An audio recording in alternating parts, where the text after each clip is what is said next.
idol. Nanata diri sa grade karon. So bago ta nagkuha sa tong kit. Yan ato pa ning i-open ang mga sulod ni best jersey. So i-open na nato ang ato ang kit. So ang sulod na tay sticker.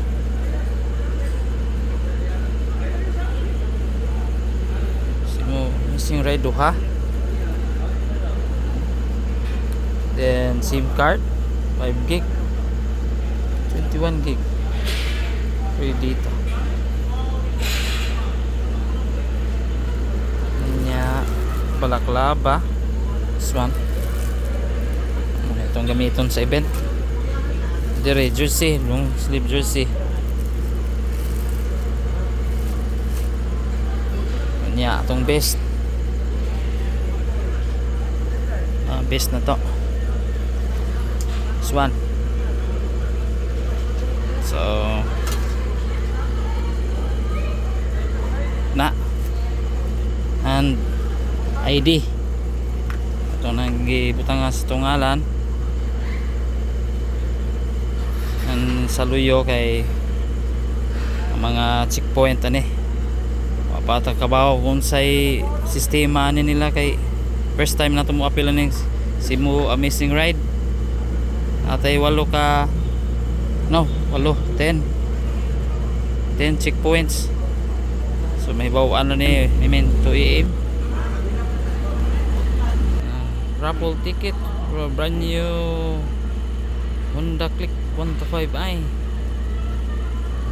Sana pala rin tayo nito. Oras na to 12:25 no 12:26.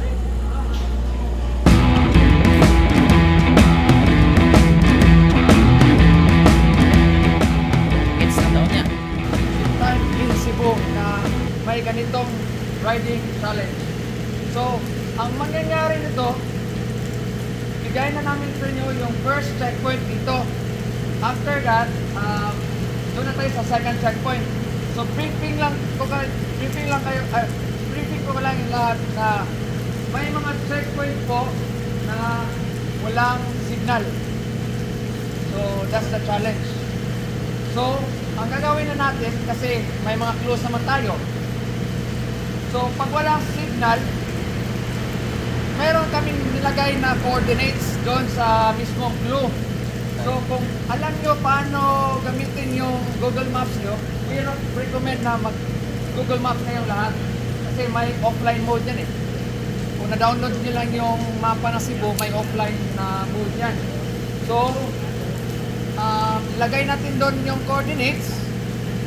Tapos, pag search nyo, proceed yan sa next destination or next checkpoint. So, direction, go. So, walang maliligaw dito.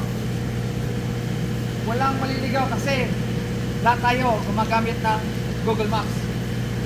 Now, merong mga areas na yung Google Maps kasi pwede ilabas ka sa malayo, pero kung alam mo yung saan yung shortcut, pwede naman.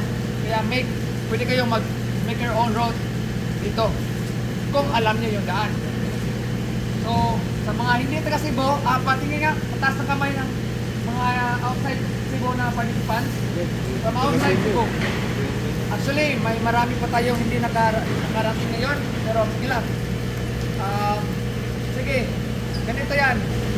Always remember, this is not a race. Alam naman dito, we really encourage na if you want to stop, stop. Take a picture, enjoy the view. Kasi dito, may experience nyo. May mga daan talaga na although may mga rough road, pero passable mo lahat. Bigyan ko na lang kayo ng clue na half dito is mountain roads.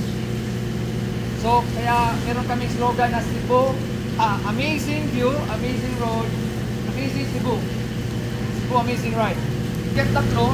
So, kailangan kayo mag-donate for their scholarship program. Any amount ko yan. Kahit piso, pwede. Before nila ibigay yung sticker at saka ibigay yung next clue. So, hindi naman siguro sa tulong natin yan. Oo. Any amount po. Pero Kahit meron din this- kami mga checkpoints na to support local food sa ating mga delicacies dito sa Cebu or yung ganon. Ganon din.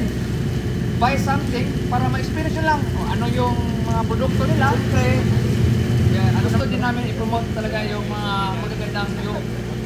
At saka gusto ko rin na gusto namin na ma-experience nyo kung gaano kaganda yung mga mountain areas natin na mga daan. Although may mga sira-sirang daan, which is normal naman talaga yun, kahit sa highways, meron naman tayo yung mga sirang daan. Hopefully, hindi kayo madi-discourage. And I want you all to survive the challenge. Lahat tayo dito.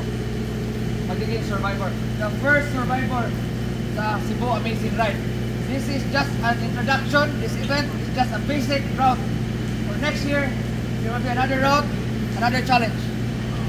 Hopefully, dito, sa basic na route, makasurvive mo.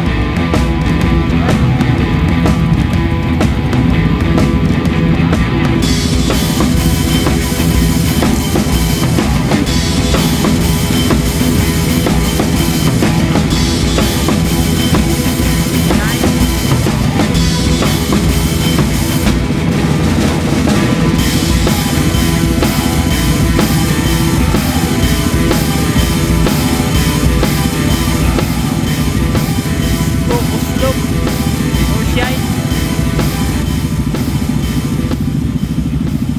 A few moments later. Good morning. So nakakaroon rin sa Uslog. Partil. Nakabot na tadre. 5:30. Sakay sunod na to nga checkpoint to ane. Ato kang ikuha na tong hatag.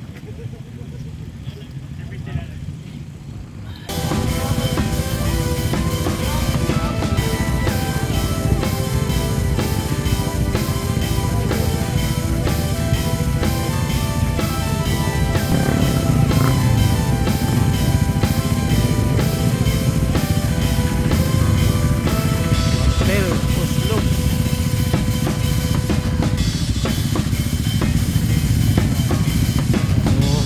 Point 1 pa ta. Eh, sama na siya. Yung sa Bulhol.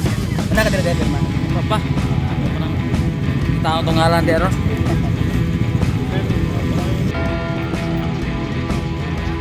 Oh, dito ta.